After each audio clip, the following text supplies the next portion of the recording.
हाँ, ट्रक पर चढ़ने और उतरने का सवाल है। अरे तेजस्वी जी कौन होते हैं? पप्पू यादव जब एमएलए बना था तो तेजस्वी पैदा नहीं हुए। तेजस्वी जी कौन होते हैं हमको राहुल गांधी से रोकने के?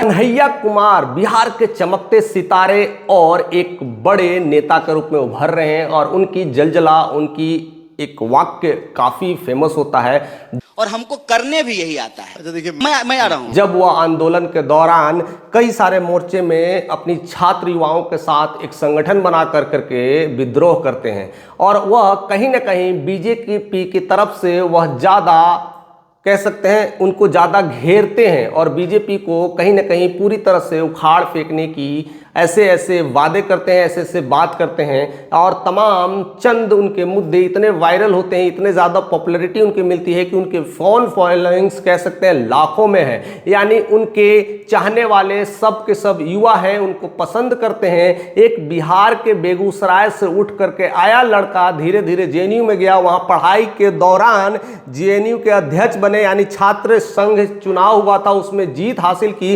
उसके बाद कहीं ना कहीं भारत तेरे टुकड़े होंगे जेएनयू में ऐसे नारे लगे। उस नारे के दौरान कहीं ना कहीं ये लड़का निकला और उसके बाद जेल भी गए और वही कन्हैया कुमार जेल जाने के बाद सुपर हिट हो गए और वहां से जो बेबाक बोलते हैं, जिस तरह से बेबाक हर चीज़ों को रखते हैं और उसी दौरान से वो फेमस हो गए। और जो बिहार में बेगूसराय कोई जानता नहीं था, बड़े बड़े सेलिब्रिटी तक वहां से आ गए। यानी बिहार में बेगूसराय को फेमस और हिट करने वाले एक लौते नेता कन्हैया कुमार है। जिस विचार को लेकर के आप चल रहे हैं, जिस मुद्दे को लेकर के आप चल रहे हैं, उसके केंद्र में होना चाहिए। लेकिन कन्हैया कुमार को लेकर के अब भी सुर्खियां तेज हो चुकी है क्योंकि वो बिहार बंद के दौरान ऐसी इंडिकेशंस हुई थी, ऐसी घटनाएं घटी थी।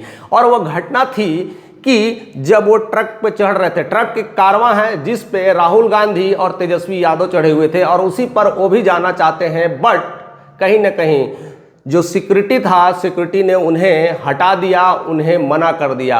और इसी तनातनी को लेकर के उनकी ये सुर्खियां काफ़ी वायरल हो रही है, उनकी एक फुटेज काफ़ी वायरल हो रही है और कांग्रेस में ऐसा लग रहा है कि अब उन्हें उचित सम्मान नहीं मिल रहा है। हालांकि कांग्रेस ज्वाइन करने के पीछे उनकी राजनीति क्लियर थी, इससे पहले वो वामपंथी में थे और उसके बाद एक बड़ी पार्टी के रूप में उभरने की कोशिश किए और कांग्रेस के साथ जुड़े। उसके बाद राहुल जी के साथ उन्होंने भारत जोड़ो यात्रा में भी अपने आप को शामिल किया, न्योछावर किया और उसके बाद भी बिहार में भी उन्होंने कहीं ना कहीं रोजगार के लेकर करके उन्होंने कई सारी यात्राएं की और बहुत ज़्यादा चमक भी रहे, बहुत ज़्यादा बोलते भी हैं और बहुत अच्छे एक खिलाड़ी भी हैं, एक राजनीति की समझ रखते हैं। लेकिन इस बिहार बंदी के दौरान उनकी मटिया पलीत होती हुई नजर आ रही है और शायद जनसुराग ऐसे ही युवा को, ऐसे ही बेबाक लोगों की तलाश में रहते हैं। जब गाड़ी पर आप प्रोग्राम कर रहे हैं, जो हमलोगों ने देखा उसमें तो बीसीओ लीडर खड़े हैं, उसमें कन्हैया कुमार भी हो सकते थे। तो सीधा दिखाता है कि आरजेडी का नेतृत्व, उन्होंने ये कहा होगा कि भाई कन्हैया कुमार इस पर नहीं रहने चाहिए, इसीलिए कांग्रेस वाले अपने नेता को जो सीडब्ल्यूसी में आमंत्रित सदस्य हैं और जनसुराग की तरफ से उनके अकाउंट में कह सकते हैं, उनके एक्स अकाउंट पर यह क्लियर मैसेज आ चुका है कि अगर कन्हैया कुमार जनसुराग में जुटना चाहिए कि नहीं जुटना चाहिए, यानी कन्हैया कुमार जनसुराग में जुटना चाहिए कि नहीं जुटना चाहिए, अगर जुटेंगे तो क्या होगा या जुटेंगे नहीं तो क्या होगा, ये तो वक्त बतलाएगा। उनकी कई सारे कमेंट्स इस बात का इंडिकेट कर देता है। उसके बाद कहते हैं कि कन्हैया कुमार को सेंटर की राजनीति छोड़ करके बिहार की राजनीति करनी चाहिए और इसी को लेकर के कई सारे कमेंट्स आना शुरू हो चुके हैं कि जनसुराग की तरफ से खुली ऑफर है, उन्हें जाना चाहिए, नई पार्टी को कहीं ना कहीं योगदान देना चाहिए और बिहार में जनसुराग बहुत तेज़ी से बढ़ रहा है और उनको लेकर करके कहीं ना कहीं एक चर्चा भी तेज हो रही है। अब उन्हें कहीं ना कहीं जिस तरह से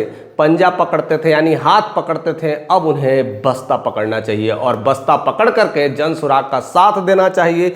और बिहार में कहीं ना कहीं अगर वो जनसुराग के साथ रहते हैं तो उनको अच्छी पोजीशन, उनके अच्छे पद और उनकी अच्छी एक पहचान भी मिल जाएगी। और जनसुराग भी यही चाहता है कि ऐसे लोग जो घायल परिंदा है उनको अपने दल में लाया जाए। जिस तरह से मनीष कश्यप बीजेपी को छोड़ने के बाद घायल और परेशान थे और तमाम शिकायतों के बाद वह जनसुराग में शामिल हुए, उसी तरह से कन्हैया कुमार की भी ऐसी विडंबनाएं की जा रही है, ऐसी सोच लाई जा रही है और उनके लिए एक तरफ से जनसुराग एक खुला ऑफर है। यह बात का इंडिकेशंस है कि कन्हैया कुमार उस पद पर जाते हैं कि नहीं, कन्हैया कुमार उस पार्टी को ज्वाइन करते कि नहीं, बस यह कन्हैया कुमार के एक वाक्य पर टिका हुआ है। उनके राजनीति में जिस विचार को लेकर के चल रहे हैं, जिस मुद्दे को लेकर के आप चल रहे हैं, उनका एक विचार पे टिका हुआ है, उनके एक सोच पे टिका हुआ है कि वो जनसुराग ज्वाइन करेंगे नहीं, कि या वो बस्ता उठाएंगे कि नहीं। फिलहाल क्या हो सकता है ये तो वक्त बतलाएगा। बहुत सारी चीज़ें हैं, अभी तमाम सोशल मीडिया पर ट्रेंड कर रही है कि वो जनसुराग पार्टी ज्वाइन करेंगे। कई लोग कह रहे हैं कि जनसुराग ज्वाइन करने का कारण यही है कि वो अगर कांग्रेस छोड़ते हैं तो कोई बिहार में उनको अपनाएगा नहीं। तेजस्वी के साथ उनकी कहते हैं कि उल्टी गिनती चलती है, उनके आपस में एक अच्छा प्रेम नहीं मिलता और कहीं ना कहीं एक दूसरे को कटाच करते हुए नजर आते हैं और ऐसे में वह तेजस्वी के साथ जाएंगे नहीं और बीजेपी के खिलाफ तो मोर्चा ही खोल देते हैं, तो बीजेपी भी लिस्ट में बाहर है। तो ऐसे में या तो कांग्रेस या तो जनसुराग, यही ऑप्शन है। और कांग्रेस में जिस तरह से उन्हें सम्मान नहीं मिला, उस स्टेज पर चढ़ने के लिए रोका गया, ऐसे में जनसुराग अपने साथ उन्हें लेकर के घुमाएंगे, पूरे बिहार का दौरा कराएंगे, एक अच्छे पद भी दे सकते हैं। जिस तरह से मनीष कश्यप काफ़ी ट्रेंड हो रहे हैं जनसुराग में, वैसे ही कन्हैया कुमार भी हो सकते हैं और जनसुराग धीरे धीरे एक बड़ी पार्टी भी नजर आ रही है और देखते ही देखते बिहार में बहुत कुछ कारनामा कर सकती है। वह तो वक्त बतलाएगा। जिस तरह से डे बाय डे कुछ ना कुछ उनकी चुनौतियां आ रही है, डे बाय डे लोग से जुड़ रहे हैं, डे बाय डे कुछ ना कुछ करते जा रहे हैं और एक जन सैलाब ला रहे हैं, तो वह दिन दूर नहीं कि जनसुराग बिहार में एक बड़ी पार्टी खड़ी कर सकती है, एक बड़ी सीट ला करके भी बिहार की सियासत को बदल सकती है। तमाम खबरों के साथ बने रहिए, अपनी कमेंट देना कभी ना भूलें और चैनल पर नए हैं तो जरूर से जरूर सब्सक्राइब कर दें।